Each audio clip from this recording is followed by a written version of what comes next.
10th का exam अभी चल रहा है और कुछ दिन में 10th का एग्ज़ाम ख़त्म हो जाएगा। आप लोग बहुत कन्फ्यूज़ होंगे एग्ज़ाम के जस्ट बाद। अभी तो एग्ज़ाम का टेंशन होगा, उसके बाद ये चूज़ करने में बहुत सारा कन्फ्यूजन होता है बच्चे को कि 10th के बाद ऐसा कौन-सा सब्जेक्ट ले जिसमें करियर ऑप्शन बहुत सारा हो। तो मैं तो ये मानता हूँ कि कोई भी सब्जेक्ट बुरी नहीं है। बस आप उसको कितना परसेंट दे रहे हैं इस पे डिपेंड करता है।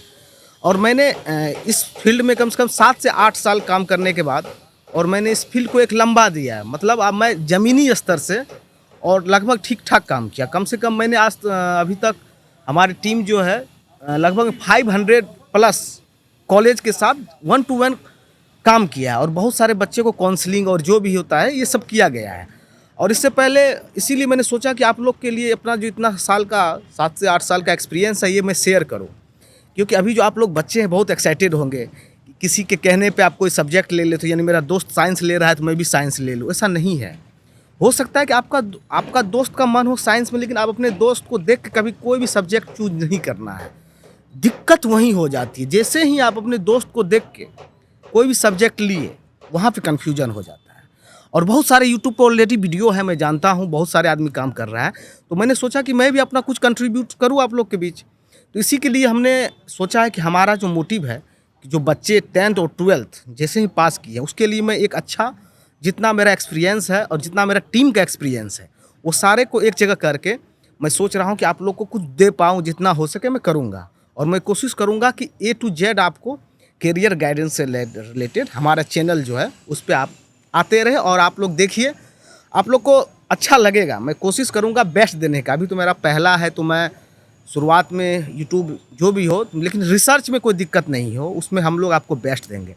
सबसे पहले बात ये होता है कि अभी जो मेनली 3 सब्जेक्ट होता है, साइंस, आर्ट्स और कॉमर्स, लगभग में यही 3 ट्रेंड पे है। मतलब बच्चा जो भी अभी चूज करता है, जैसे साइंस ले लिया तो उसको किसी को आप साइंस में ही, जैसे आप आगे चल के जो बायोलॉजी ट्रेड ले लिया आप उसको कोई मेडिकल में जाएगा, कोई आप इंजीनियरिंग में जाएगा और कोई, और जैसे आप आर्ट्स ले रहे हैं तो आर्ट्स में हो गया लॉ, बीबीए, बीसीए, ये सारे कोर्सेज होते हैं।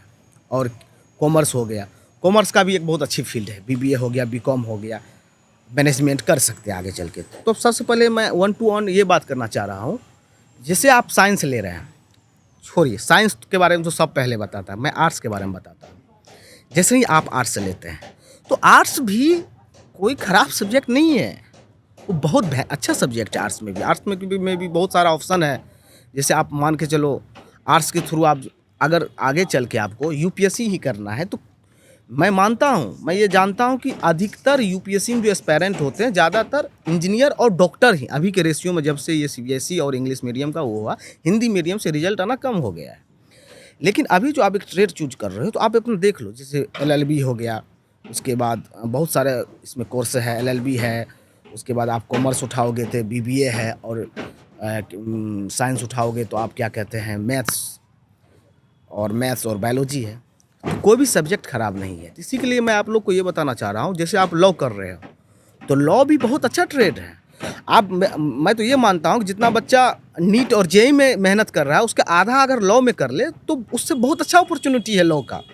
मैं खुद कह रहा हूँ, आप जब एक बार जाइए, आप जैसे मैं दिल्ली रहता हूँ ज़्यादा और मैं देखा हुआ हूँ वहाँ पे कि वहाँ का जो लॉयर का, आप एक बार क्या पार्किंग जाके देखो, आपको मज़ा आ जाएगा।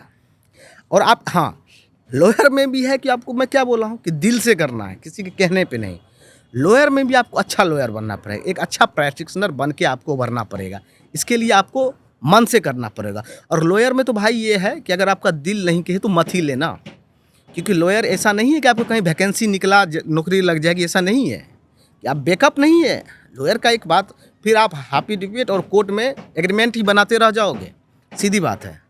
तो इसी के लिए, जैसे आप मान के चलो आर्ट्स ले लिए तो आर्ट्स में मान के चलो आप जैसे मान के चलो कॉमर्स लेते हैं, जैसे बीबीए हो गया, बीसीए हो गया, तो इसके लिए भी आपको बहुत सारा मैनेजमेंट, जैसे अभी मान के चलो हमारा इकोनॉमिक जो है वो एक ग्रोथ के ऊपर जा रहा है, जहाँ पे बहुत सारी कंपनी आ रही है, बहुत सारे इन्वेस्टर आ रहे हैं, तो आप जो है इसमें आजमा सकते हो। लेकिन कभी भी कोई भी सब्जेक्ट लेने से पहले ये सोचना है कि मेरे पास इसके सिवा दूसरा ऑप्शन नहीं है।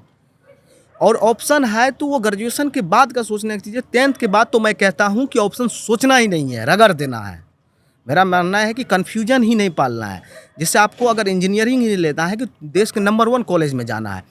लेकिन ये भी बात है, मैं ये भी कहता हूँ कि ऐसा नहीं है कि इतने सारे बच्चे मान के चलो 10 से 15 लाख बच्चे जेईई मेंस में बैठते हैं। लेकिन हमारे एनआईटी की सीटी है 20 से 25 हज़ार। इसके बाद ऐसा नहीं है कि इंजीनियरिंग कॉलेज बेकार है, लेकिन ये है कि जब आप एक अच्छे संस्था से पढ़ते हो तो वहाँ पे एक अच्छे एक्सपीरियंसेस वाला आदमी आपको एक प्रैक्टिस करवाता है, तो और उसके साथ में रहना एक अलग चीज़ हो जाती है।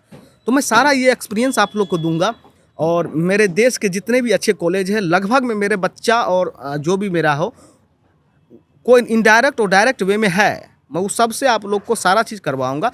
लेकिन आपका मेरा शर्त ये रहना चाहिए कि आप जो भी डिसीजन लो, किसी को आप मान के चलो, बहुत सारे बच्चे होते हैं, मैं एक एग्जांपल बता रहा हूँ।